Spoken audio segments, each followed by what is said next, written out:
Hey, what's up, high levelers? In today's video, we're going to learn how to copy a workflow from one sub account to another one in Go High Level. So for this demonstration, I'm going to use this example. This is one of the workflows that I created for one of my clients in the healthcare space. Now, as you can see, it's pretty extensive and it required a lot of time and effort initially. So I would not want to create it from scratch in another sub account, again. So I want to transfer this to another sub account we have. So this is our main sub account, and I want to shift it to another sub account because we are trying to roll out a new product line in the healthcare space, and we want to use this as a template. So what we're going to do is copy this over and then customize a few things there, which will help us save a massive amount of time. So what I'm going to do is go back to the workflows here. Then I'm going to click on the three dots right next to the workflow here, and you will see a copy to sub account option right here. So all you have to do is click on that, and then you will select the sub account right here. I'm going to move it to this one.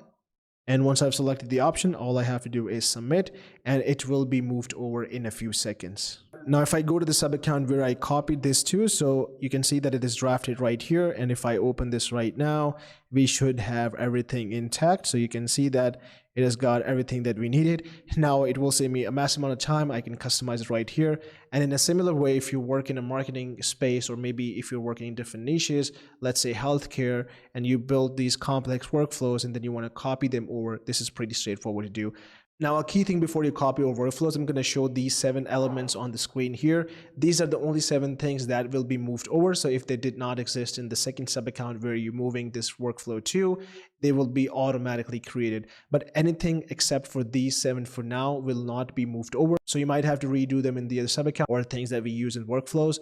In all honesty, I think these 7 should be enough to cover a lot of the stuff we do in workflows. So we should be able to save more time and energy using this copy action straight away.